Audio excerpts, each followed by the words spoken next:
So for 41 here, we're asked to evaluate whether these three sides compose a right triangle. And so what we call the converse of the Pythagorean theorem will be true, or will tell us the answer here. So if something's a right triangle, then it has to be true that leg 1 squared plus leg 2 squared equals hypotenuse squared. So that's really all we have to check here. If this were going to be a right triangle, the hypotenuse would have to be 19 as the longest side, and the other ones would be 14. The legs would be 14 and 12. And so that's what we're going to check here is 12 squared plus 14 squared equals 340, and then 19 squared equals 361. Because these are not equal, we know it's not a right triangle. And so the answer here would be C because of no, and then 12 squared plus 14 squared does not equal 19 squared. C. Here we can do the same thing. The proposed triangle would have a hypotenuse of 34, a leg of 10, and a leg of 24 if it were a right triangle. So let's check this out. Let's see if it is a right triangle or not, and then we'll use the information we got to decide if it's obtuse or acute. So 10 squared plus 24 squared gives us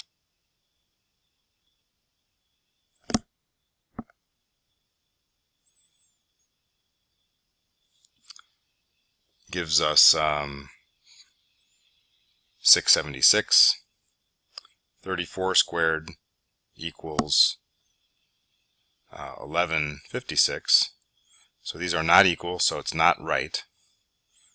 And then the way to think about this is that these two legs squared give us a number that's smaller than it would be if it were a right triangle.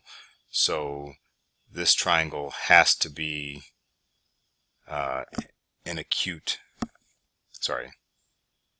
yeah, I got turned around there. So if it were a right triangle, 10 squared plus 24 squared would give you a number called 676 squared. In reality, the actual proposed hypotenuse is much, much bigger.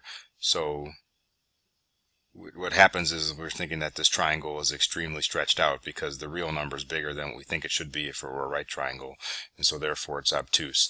But now that I'm looking at this problem, I didn't create it, but I actually think the real answer to this problem is that the triangle is impossible.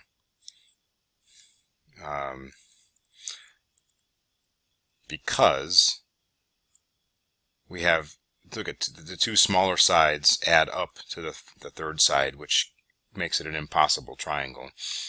In order for it to be a triangle, the two small sides have to add up to be something less than that side. So I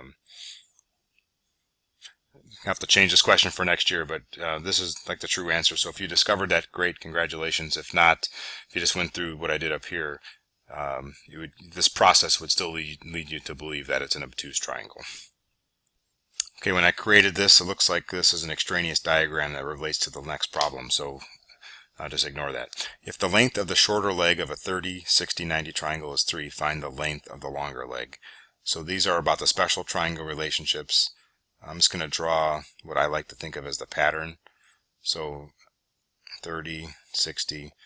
The way I like to remember it is a lot of times I'll just put a 1 here, like this is the pattern that they all follow. So if this shortest side is 1, the hypotenuse is always double that, and then the side across from 60 is square root of 3.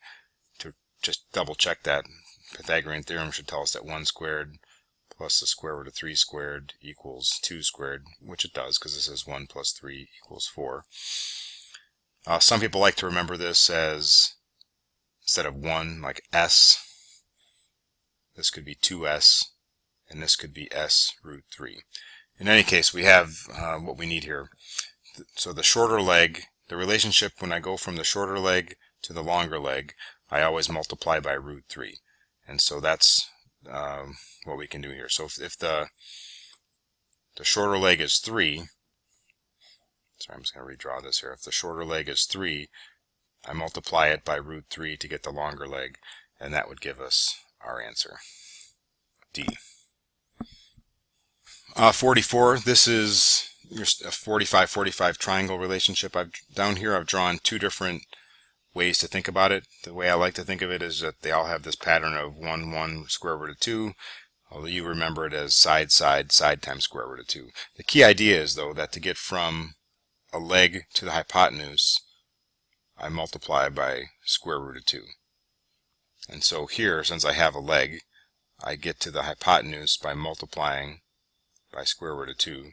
So the hypotenuse is going to be 3 times the square root of 2 times 2, which is, sorry, times square root of 2. So, and so you get 3 square root of 2 times square root of 2 is in fact 2. 3 times 2 is 6. Well, if ABC is an equilateral triangle, some things we know are that all the sides are going to be 12, all the angles are going to be 60, and so that gives us enough information to go ahead and find x, which would be the height of this triangle. So what I'm going to do is I'm going to redraw just the right half of this triangle here. We know the side is 12. This is A and this is C. We know that this angle is 60. We know that this angle is 30. And we know that, it's a bisector, but we actually don't even need to know that here. So with this, since we know it's 30, 60, 90, we know the hypotenuse, we know that the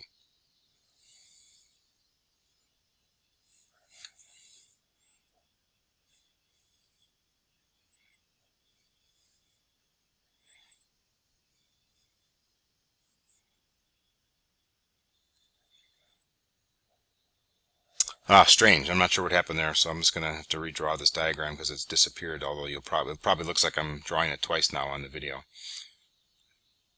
Okay, so 60, and so we know this is a 30, 60, 90 triangle.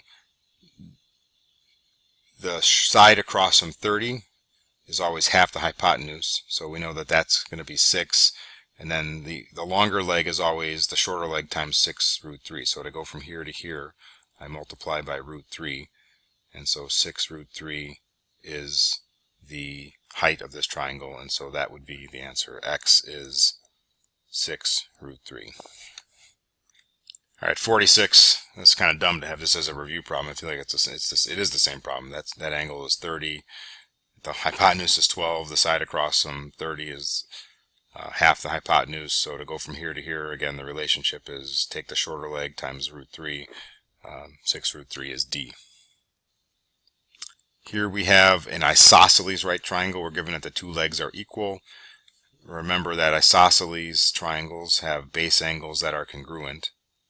So these are going to be the same. Because this is a right triangle, they each add up to, those two angles have to add up to 90. Sorry, they add up to 90, and because they're congruent, they have to each be the same. So we need something like 2x equals 90, x equals 45. So we can see here that this is going to be a 45-45 triangle.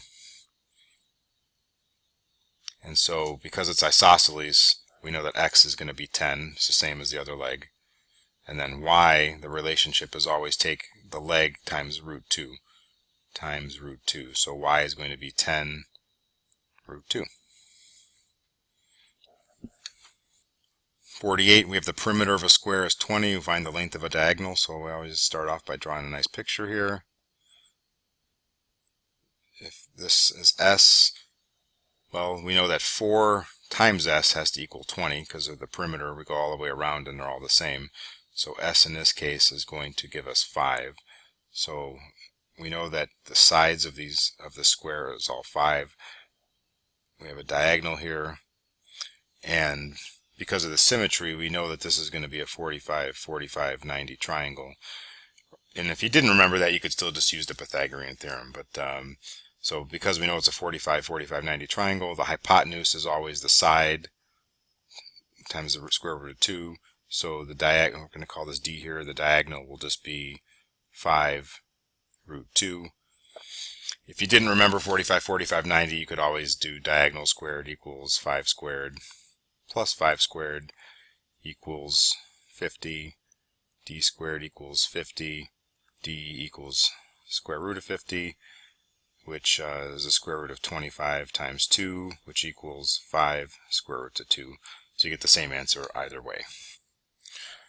So 49, more practice with 30, 60, 90s. We'll go ahead and draw this.